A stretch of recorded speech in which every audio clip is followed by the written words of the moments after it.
तुम्ही क्रिप्टोकरन्सीमध्ये इन्व्हेस्टमेंट करताय तर न कळतपणे तुम्ही दहशतवाद्यांना प्रोत्साहन देताय मित्रांनो. ऐकायला वेगळं वाटू शकते पण व्हिडिओ शेवटपर्यंत पहा. नमस्कार, मी भुजंगराव शेळके. या चॅनलच्या माध्यमातून इन्व्हेस्टमेंट अवेअरनेस मोठ्या प्रमाणात करण्याचा माझा प्रयत्न असतोय.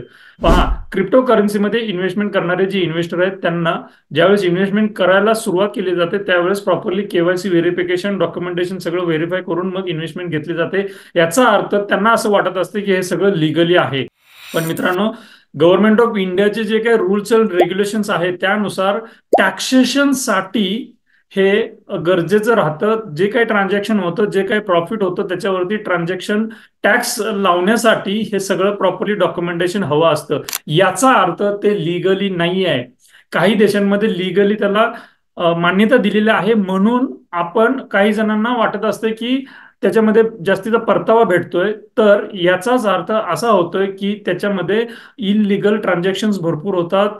त्याचं ट्रान्सपरन्सी नसल्यामुळं त्या सगळ्या क्रिप्टोकरन्सीचा वापर हा जे दहशतवादी लोक आहेत, जे अवैध शस्त्रास्त्र तस्करी करत असतात ते करत असतात. जे व्यवसायामध्ये खूप मोठ्या प्रमाणात त्याचा वापर होतो आणि जेवढी सर्वसामान्य लोक ह्यामध्ये इन्व्हेस्टमेंट वाढवतील तेवढं त्यांना याच्यातून पळवाट काढायला मोकळी भेटत असते. आणि हा जागतिक लेवलवरचा मोठा प्रश्न उभा राहिलेला आहे की क्रिप्टोच्या माध्यमातून जे काही हे सगळं ट्रान्झॅक्शन होत असतंय याला कुठेही ट्रान्सपरन्सी नाही आहे मित्रांनो. मग आपण सर्वसामान्य आपल्या फायद्यासाठी म्हणून जर निर्णय आपण क्रिप्टोमध्ये इन्व्हेस्टमेंट करत असू तर ते न कळत या सगळ्या अवैध कारवायांना आपण प्रोत्साहन करत असतोय असा त्याचा इनडायरेक्टली अर्थ होतोय. हे तुमच्या नैतिक मनाला इथं विचारा आणि तुम्हाला जर वाटत असेल की हे बरोबर आहे तर तुम्ही बिनधास्त इन्व्हेस्टमेंट करू शकता. पण तुमच्या ह्या इन्व्हेस्टमेंटमुळे कुणाला तरी तिथं पाळेमुळे पसरायला चुकीच्या गोष्टी करायला जर वाव भेटत असेल तर मित्रांनो हे कुठेतरी थांबलं पाहिजे. इतकाच परताव्याची जास्ती अपेक्षा होती तर 40 वर्षापासून म्युच्युअल फंड अस्तित्वात आहे, तिकडे मात्र लोकांनी लक्ष नाही दिलेलं आहे. फक्त हव्यासापोटी म्हणून अनेक लोक क्रिप्टोमध्ये इन्व्हेस्टमेंट करतायत.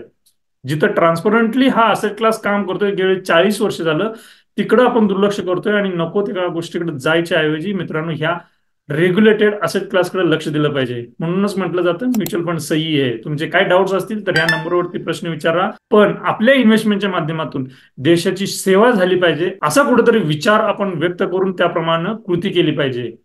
देशाचं अहित होईल असं आपल्याकडून कुठलीही कृती नाही झाली पाहिजे, याची खबरदारी घेतली पाहिजे मित्रांनो. हा विचार पटत असेल तर हा व्हिडिओ नक्की तुमच्या जवळच्या मित्रांना शेअर करा जेणेकरून जी इलिगल मुवमेंट आहे ही थांबली जाईल. थँक्यू.